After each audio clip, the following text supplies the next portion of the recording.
everybody. And Kenneth Hollins here with HollinsMusic.com. Thank you so much for taking a few minutes and watching this video. Now, what I have for you today is things that you can play with your left hand to make your chords and your chord progressions sound fuller. A challenge that a lot of musicians have is to know what to do with the left hand, to know what's possible, to know what you should do, to know what you can do. And so right now, I want to share with you something that I love to do when I'm playing with my left hand.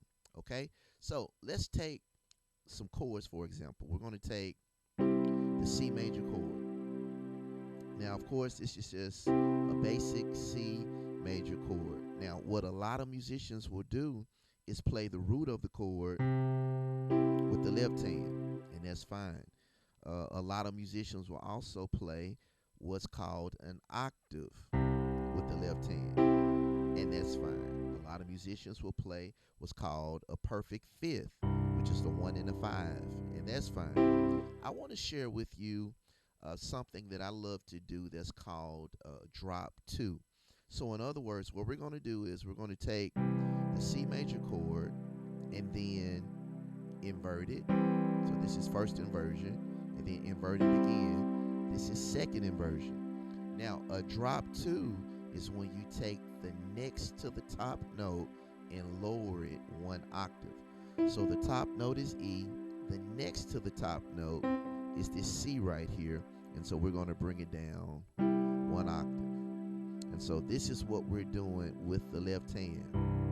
So when I play C major, like this with my right hand, I can play this with my left hand.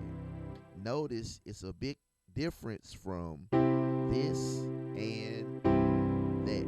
It's just simply taking the chord, playing it in second version, and doing a drop 2. Now, another thing that I love to do is to take that drop 2 voicing and then invert that. So in other words, if we start here and invert it, we also can do this. So this is another way that we can play the C major chord with the left hand. Or we could do this. Okay? And so these are different options that you can do with the left hand. So we have this. We have this. We can even go up a little higher. And it gives you different options of different things you can do with your left hand. So if this is something that sometimes challenges you to know what to do with the left hand, I have a video that is entitled Left Hand Techniques for Gospel Piano. And so I give you so many different things that you can do with your left hand, and I demonstrate it and show you how to apply it and just really break it down to make it simple. And they are things that you can start using right away. You'll notice that it will really transform your sound and cause you to play in such a way where your chords sound bigger and fuller, and your chord progressions are bigger and fuller, and it just makes you sound better. Okay? And so you can check it out. It's available right now on my website, HollinsMusic.com. And again, it's entitled Left Hand Techniques for Gospel Piano. Okay? All right. Remember, HMPI, we're serving gospel musicians all over the world.